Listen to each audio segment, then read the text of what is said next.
सभी को सादर जय जिनेंद्र। आज 6 ढाला की 11वीं क्लास चल रही है। छंद तीसरा और चौथा तीसरी ढाल का हमारा अभ्यास में है। कल हमने पहले और दूसरे छंद में ये देखा था कि जीव का सुख ही उसका हित है, सुख मोक्ष में मिलता है, इसलिए मोक्ष मार्ग में लगना चाहिए। मोक्ष मार्ग क्या है? सम्यक दर्शन, सम्यक ज्ञान, सम्यक चारित्र, ये रत्नत्रय ही मोक्ष मार्ग है। परंतु इस सम्यक दर्शन ज्ञान चारित्र रूप रत्नत्रय को कहने के 2 तरीके हैं, एक निश्चय और एक व्यवहार। निश्चय रत्नत्रय यह है कि हम अपने आत्मा की रुचि जागृत हो हमें और परद्रव्य की रुचि घट जाए, यह ही निश्चय सम्यक दर्शन है। हम अपने स्वरूप को अपने ज्ञान से जाने, यही निश्चय सम्यक ज्ञान है। और हम अपने स्वरूप में लीन हो जाए, यही निश्चय सम्यक चारित्र है। ये हमने कल अभ्यास किया था और हमने बताया था जो निश्चय नहीं समझ सकता उसके लिए व्यवहार नय के उपदेश है कि वो व्यवहार नय समझ ले और फिर व्यवहार नय से बाद वो निश्चय नय को समझे। तो आज तीसरे और चौथे छंद में हम व्यवहार सम्यक दर्शन क्या है ये समझेंगे। उसके आगे फिर व्यवहार सम्यक ज्ञान और सम्यक चारित्र ये सब आएगा, लेकिन आज व्यवहार सम्यक दर्शन क्या है उसकी तीसरा छंद है। उसमें कहा है कि जो जीव जिनेंद्र भगवान ने कहे हुए 7 तत्वों का यथार्थ श्रद्धान करता है, वह जीव व्यवहार से सम्यक दृष्टि जीव है। अर्थात जिनेंद्र भगवान ने जीव, अजीव, आश्रव, बंध, संवर, निर्जरा और मोक्ष ऐसे 7 तत्व बताए हैं।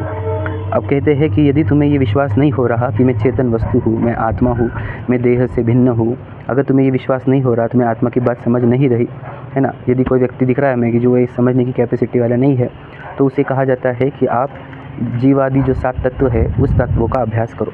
7 तत्व कौन से हैं? जीव, अजीव, आश्रव, बंध, संवर, निर्जरा, मोक्ष। तो इन 7 तत्वों का अभ्यास करके इनका विश्वास करना, इसके अंदर दृढ़ता लाना कि जैसे जिनेंद्र भगवान ने ये 7 तत्व कहे हैं वैसा कि वैसा हमारे को श्रद्धान हुए। अगर हमारे को वैसा श्रद्धान हुआ तो हमें व्यवहार सम्यक दर्शन हुआ कहते हैं। तो ये 7 तत्वों का अभ्यास करने के लिए पहले हमें कहा कि जीव तत्व का अभ्यास करो। तो जीव तत्व क्या है? तो उन्होंने कहा कि जैसे हमें पता ही है कि देह के भीतर एक ज्ञाता, दृष्टा, जानने देखने वाला चैतन्य एक जीव तत्व है ना। वो जीव तत्व को ही यह जीव तत्व कहा है। 6 द्रव्य में से एक जीव नाम का द्रव्य है जो देह के भीतर है, वह जीव द्रव्य है। उस जीव तत्व के 3 प्रकार होते हैं, एक बहिरात्मा, एक अंतरात्मा और एक परमात्मा। उसमें से आज बहिरात्मा और अंतरात्मा की कुछ चर्चा अपनी आज होगी। बहिरात्मा किसे कहते हैं? वहाँ पर लिखा है देह जीव को एक गिने, जो देह को और जीव को एक गिनता है, अर्थात देह और जीव को एक मानता है। मतलब ये क्यों हो रहा है? क्योंकि इसके अंदर विवेक नहीं है कि देह का कोई भी अंग कुछ भी जानता देखता नहीं, ये पूरा जड़ है, ये मिट्टी से बना हुआ है, ये कर्मों ने बनाया हुआ शरीर है, ये वो समझ नहीं सकता। और इसके भीतर में जीता जागता हुआ चेतन वस्तु हो, मेरे चले जाने के बाद इस देह को जला दिया जाता है, इतना भी उसके अंदर विवेक नहीं है। ऐसे अविवेकी मिथ्या दृष्टि को मूढ़ जीव कहा गया है, बहिरात्मा कहा गया है। तो ये जिससे ये भ्रम है कि देह ही मैं हूँ, है ना, वह सब बहिरात्मा जीव है। तो ये कौन है? तो जितने भी एक इंद्रिय जीव है, निगोदीय जीव है, वे सब एक इंद्रिय होने से वे सब बहिरात्मा ही है। 2 इंद्रिय, 3 इंद्रिय, 4 इंद्रिय सभी बहिरात्मा ही होते हैं। उसमें तिर्यंचों में कुछ संगी पंचेंद्रिय ऐसे हो सकते हैं जो सम्यक दृष्टि है, बाकी तो सभी के सभी मिथ्या दृष्टि ही होते हैं, बहिरात्मा ही होते हैं। देवों में भी कुछ सम्यक दृष्टि छोड़े तो बाकी सब बहिरात्मा है, नारकियों में भी कुछ सम्यक दृष्टि होते हैं, बाकी सब बहिरात्मा है, और मनुष्यों में भी कुछ सम्यक दृष्टि छोड़े तो बाकी सब बहिरात्मा है। तो बहिरात्मा, ये जिस संसार में अनंत जीव है उसमें से कुछ सम्यक दृष्टि छोड़े तो सभी के सभी मिथ्या दृष्टि ही जीव है, बहिरात्मा जीव है। ये बहिरात्मा एक प्रकार हुआ जीव का, ठीक है। बहिरात्मा, अंतरात्मा और परमात्मा 3 प्रकार बताए ना जीव के। तो ये सभी जीव बहिरात्मा है क्योंकि वो भ्रम में है, मोह में है। देह को मैं मानने का अनंत काल से भ्रम चल रहा है। धन को, परिवार को और गाड़ी बंगले सबको अपना मानता है, जबकि कोई भी पदार्थ अपने नहीं है।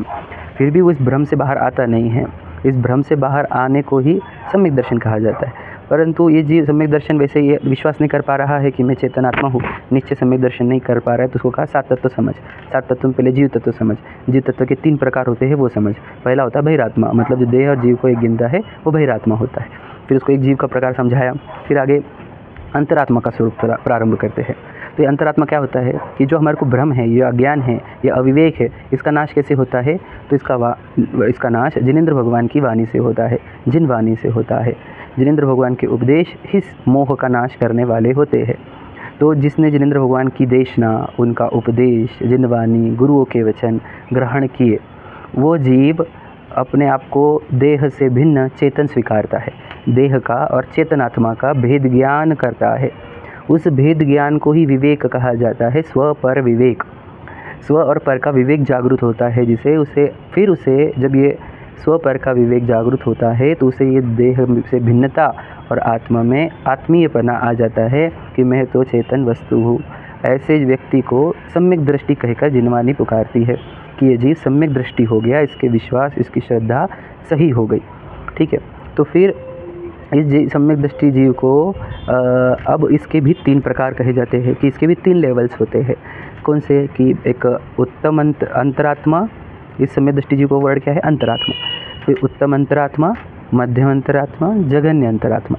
उत्तम अंतरात्मा की चर्चा यहाँ पर है। उत्तम का अर्थ होता है सबसे बेस्ट, मध्यम मतलब मीडियम लेवल के, और जघन्य मतलब जो अभी बहुत बेसिक लेवल पर है।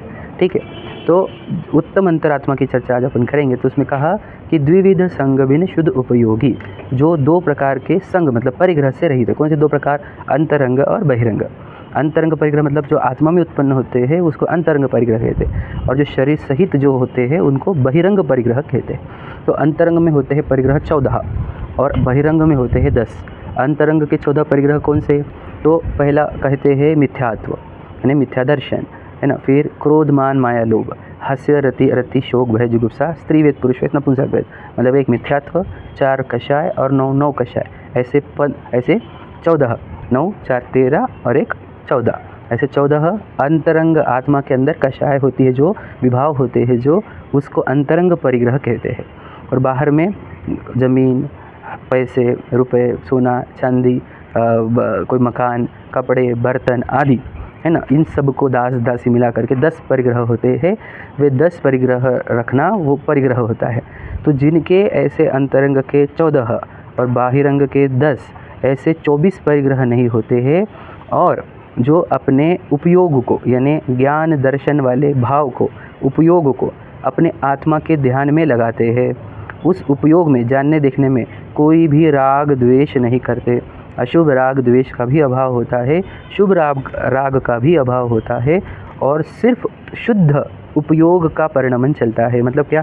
शुद्ध जानना देखना, ज्ञाता दृष्टा रहना, साक्षी भाव रूप रहना, ऐसा वहाँ पर ज्ञान दर्शन चेतना शुद्ध रूप परिणमती है, उसको कहते हैं शुद्धोपयोगी।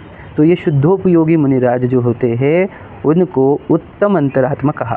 उनको उत्तम अंतरात्मा कहने का उद्देश्य ये है क्योंकि ये सबसे उत्कृष्ट सम्यक दृष्टि जी है, क्योंकि सम्यक दर्शन भी है, सम्यक ज्ञान भी है, सम्यक चारित्र भी है। और अब ये बस कुछ काल में केवल ज्ञान को प्राप्त होने वाले हैं, फिर वे परमात्मा पद में एंटर हो जाएंगे। अरहंत परमात्मा यानी सकल परमात्मा, जो अपन कल पढ़ेंगे। तो वे बस कुछ क्षण में जब परमात्मा बनने वाले हैं, इसलिए उन्हें उत्तम अंतरात्मा कहते हैं। तो आज हमने बहिरात्मा और अंतरात्मा ऐसे 2 प्रकार के जीव देखे। उसमें बहिरात्मा जीव वो होता है जो देह को और जीव को एक गिनता है, और अंतरात्मा कौन है? जो देह और जीव को भिन्न भिन्न देखता है, भेद ज्ञान करता है ना। देह को जड़ वस्तु, पुद्गलिक वस्तु, पूर्व कर्म ने उत्पन्न की हुई वस्तु जानता है, और स्वयं को चेतन वस्तु जानता है, अजर, अमर, अविनाशी, शाश्वत, चैतन्य सत्ता। ऐसा अपने आप को जो जानता है वह जीव सम्यक दृष्टि जीव है। और फिर वह सम्यक दृष्टि जीव 3 प्रकार की लेवल्स होती है उनकी, उत्तम, मध्यम, जघन्य। उत्तम सम्यक दृष्टि जीव अंतरात्मा वो मुनिराज होते हैं जो अंतरंग और बहिरंग परिग्रह से रहित शुद्धोपयोगी होते हैं, उन्हें उत्तम अंतरात्मा कहा जाता है। इस प्रकार हमने आज देखा कि व्यवहार रत्नत्रय क्या होता है। व्यवहार रत्नत्रय में सिर्फ व्यवहार सम्यक दर्शन की चर्चा हुई। उसमें हमारे को ये कहा गया कि अगर आपको व्यवहार से सम्यक दर्शन चाहिए तो आप 7 तत्वों का श्रद्धान करो, 7 तत्वों का दृढ़ विश्वास करो।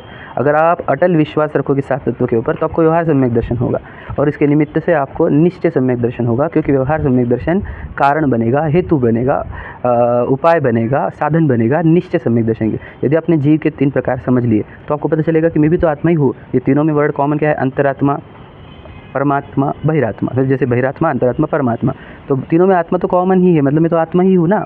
सोचो, परमात्मा शब्द में भी आत्मा है, मतलब आत्मा ही के तो प्रकार होते हैं ये। तो जिसको ये विश्वास हो जाएगा, कब सात तत्वों का विश्वास होने पर कि मैं तो चेतन आत्मा ही हूँ, तो वो जीव को सम्यक दर्शन की प्राप्ति होगी। उस सम्यक दर्शन की प्राप्ति के लिए हम सब प्रयत्न कर रहे हैं, क्योंकि सम्यक दर्शन इस विश्व में सबसे महान वस्तु है। ऐसा छेड़ाला में ही आया है और बहुत शास्त्रों में आया है, जिन शास्त्रों में। तो उस सम्यक दर्शन की प्राप्ति के लिए आज हमने ये अभ्यास किया है। तो यदि हमें ये विश्वास नहीं हो रहा कि यार मैं तो जीव हूँ, मुझे विश्वास ही नहीं होता, मुझे तो लगता है कि मैं तो मनुष्य ही हूँ, मैं तो पुरुष हूँ, मैं तो स्त्री हूँ, मैं तो खा पी रहा हूँ, मैं तो पत्नी बच्चे, मेरे गाड़ी बंगले, यदि विश्वास ही नहीं हो रहा है कि मैं चेतन वस्तु हूँ, तो एक काम कर, सात तत्वों का अभ्यास कर अच्छे से। तो जिनवाणी जो होती है, जिन आगम जो होता है, उससे हम सात तत्वों का अच्छे से अध्ययन करें। तत्वार सूत्र हो, वो भी सात तत्व ही समझाते हैं, और ऐसे बहुत शास्त्र है जो सात तत्व सिखाते हैं। उन सात तत्वों का गहराई से अभ्यास करो। अभ्यास करने के बाद वो जैसे बताए हैं, जीव को, अजीव को, आश्रय बंध संवर निद्रा मोक्ष को, वैसा का वैसा विश्वास करो। और जब ऐसा विश्वास करोगे तो व्यवहार सम्यक दर्शन प्राप्त होगा, तो उससे आपको निश्चय सम्यक दर्शन प्राप्त होगा।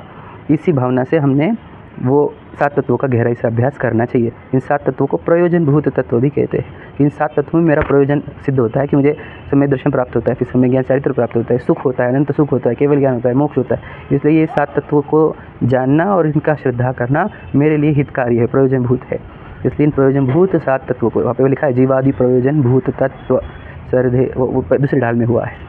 तो ये तीसरी ढाल है। तो उन्होंने कहा है कि जीव अजीव तत्व और आश्रव संबर बंदर जानो, निर्जर मोक्ष कहे जिन तिन को, ज्यो का त्यो सरधानो, ज्यो का त्यो श्रद्धान करो, यही है सोई समकित व्यवहारी। इसी को व्यवहार से सम्यक दर्शन कहा जाता है। तो हम सब के जीवन में व्यवहार सम्यक दर्शन भी उत्पन्न हो, निश्चय सम्यक दर्शन भी उत्पन्न हो, और हम निकट काल में समस्त कर्मों का, विभावों का नाश करके केवल ज्ञान को, सिद्ध दशा को, अनंत सुख को प्राप्त करें। ऐसी मंगल भावना के साथ जय जिनेंद्र।